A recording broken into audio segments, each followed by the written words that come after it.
Bonjour à tous!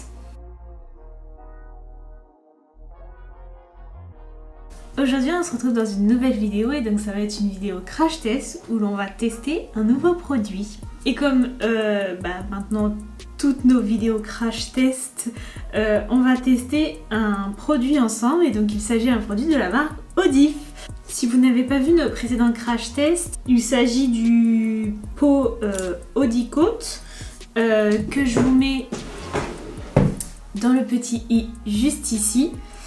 Et aussi une colle thermocollante que je vous mets dans le petit i également. Et donc là on va tester le Fabric Booster, donc rigidifie tous vos tissus, et donc qui est fabriqué en France, donc à Beynost. Donc alors il s'agit d'un stabilisateur de tissu sous forme de spray et ça je trouve ça vraiment pas mal parce que par exemple l'Audicoat c'est assez... on le met sous forme de pâte, enfin c'est particulier, on peut facilement s'en mettre sur les doigts, alors que là c'est sous forme de spray.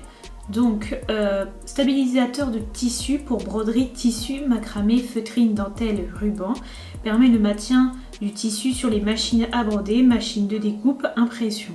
Ce produit permet d'éviter l'enfilochage pendant les travaux de couture, permet de moduler, de donner une forme au tissu pour des décorations éphémères. L'effet est réversible, après lavage, le tissu retrouve sa souplesse. Donc mode d'emploi, agiter avant chaque utilisation, vaporiser le Fabric Booster directement sur le tissu, répartir le produit de façon homogène et essorer pour enlever l'excédent, laisser sécher à plat ou suspendu, séchage à l'air libre 30 minutes. Astuce pour éviter qu'il se froisse, ne pas plier le tissu lors de la préparation du produit, puis laisser sécher à l'air libre ou laisser sécher 10-15 minutes à l'air libre, puis repasser le tissu encore humide. Faire à température moyenne. Remarque, faire un essai au préalable. Ouais, précaution d'emploi, se laver les mains, d'accord. Ok, et donc il y a 200 ml, voilà, c'est pour tissu, voilà. Alors là, ce que je vais faire, je pense que c'est vrai que ça doit être super pratique pour tout ce qui est la scan cut et les broderies, parce que par exemple la broderie, la tension du fil est assez élevée et c'est vrai qu'on peut facilement abîmer un tissu, enfin un tissu coton. Et donc ça, je pense que si ça marche, ça doit vraiment être super pratique pour fixer tout ça. Pareil pour la scan cut, j'aurais bien aimé faire un essai sur broderie ou scan cut, mais je les ai pas. Donc on va faire la machine à coudre parce que j'ai une petite idée de projet qu'on va tester, qu'on va voir ensemble. Et puis voilà.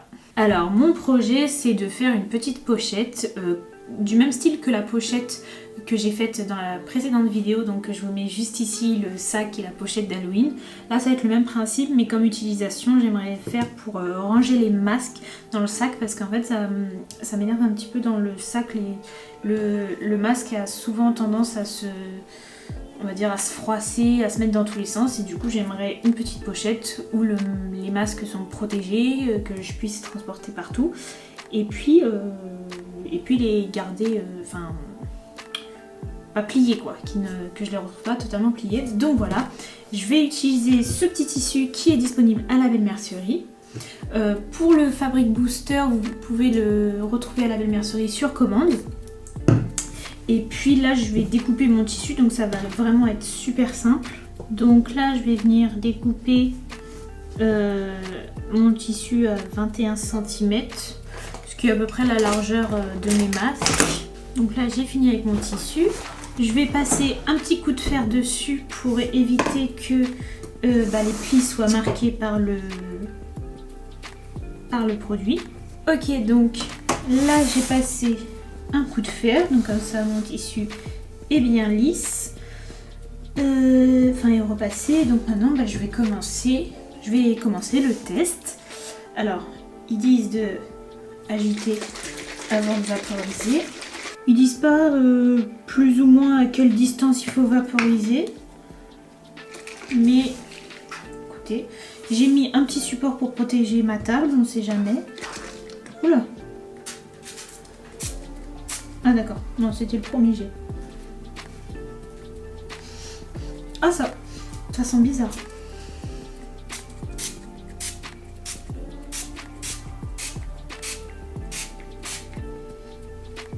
Ça a l'air incolore. Ah oui, ça sent bizarre par contre.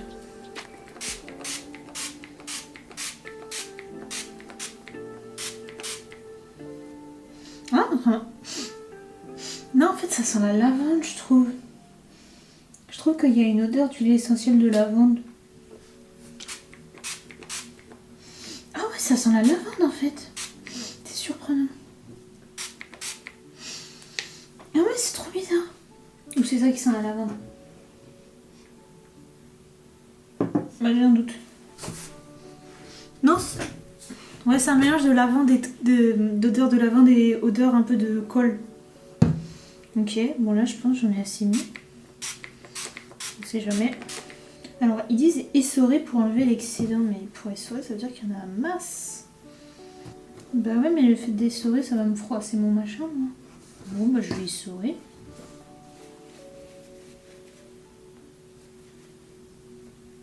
Ouais, j'en ai peut-être pas mis assez, je sais pas. Alors déjà, j'ai l'impression, enfin je sais pas. Ah bah oui, il est tout froissé maintenant. Alors ils disent laisser sécher. Vous pouvez laisser sécher 10-15 minutes à l'air libre puis repasser le tissu encore humide. Je vais juste remettre, je vais en remettre un petit coup pour être sûr.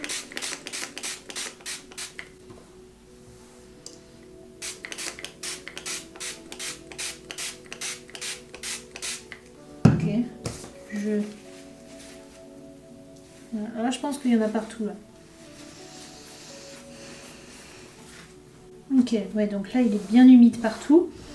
Et maintenant, alors, je vais laisser sécher 10-15 minutes, comme ils ont dit, pour repasser. Et après, relaisser sécher.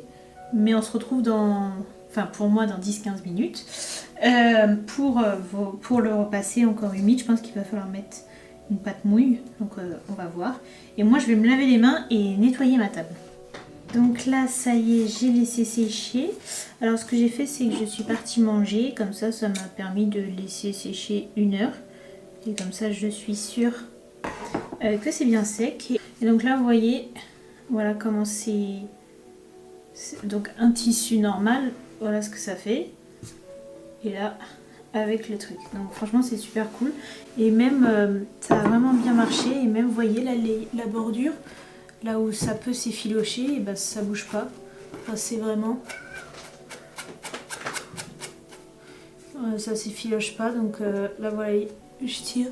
Bon, là je tire et il n'y a rien du tout. Alors ce que je vais faire, alors je vais juste recouper un petit peu parce que là c'est pas droit. Donc là voilà, j'ai recoupé et maintenant je vais tout simplement replier comme ça, comme ce qu'on avait fait la dernière fois. Je ne fais pas de bordure parce que comme ça ne va pas s'effilocher avec le produit.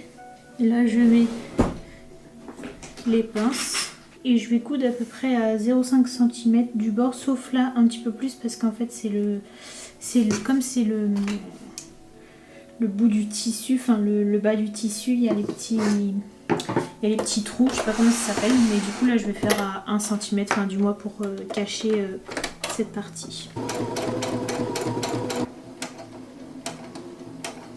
Donc là voilà, j'ai terminé la couture, je coupe l'excédent de tissu. Ok, il y a un petit peu les fils aussi. Et puis maintenant, je retourne, je sais pas si on entend le bruit, mais on sent que c'est résistant. En fait, c'est un peu comme une housse de coussin la réalisation.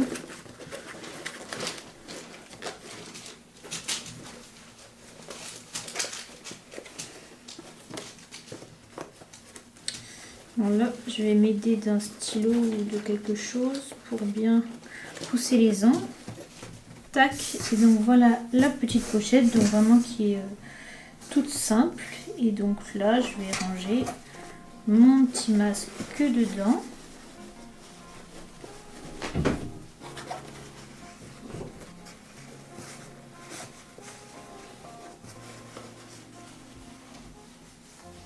Voilà, comme ça au moins je sais qu'il se pliera pas dans tous les sens. Vous voyez là dedans, Ça fait vraiment comme un étui, enfin ça bouge pas. Et puis le devant, en fait je pense surtout ce qui est pratique, c'est que c'est modulable dans le sens où si jamais je sens que la rigidité se perd ou que je veux le laver, et ben là je remets du spray dessus et bah, c'est reparti en fait. Par exemple si je vois qu'à force de l'utiliser ça commence à s'effilocher quand même, voilà, et ben j'en remets et puis voilà, c'est reparti. Mais franchement je suis assez contente du résultat parce que c'est super facile d'utilisation puisque c'est du spray et on a bien le tissu qui est rigidifié. Donc ça c'est cool, donc c'est un produit qui marche et c'est validé. Donc je vous rappelle que vous pouvez commander votre Fabric Booster de chez Odif à la Belle Mercerie. Vous pouvez également retrouver ce tissu à la Belle Mercerie et puis voilà. Donc voilà, c'est validé. Donc j'espère que cette vidéo vous aura plu. Si c'est le cas, n'hésitez pas à nous le dire en commentaire. N'hésitez pas non plus à liker, partager et à vous abonner à notre chaîne. Et en attendant, moi je vous dis à bientôt pour une prochaine vidéo. Voilà, au revoir.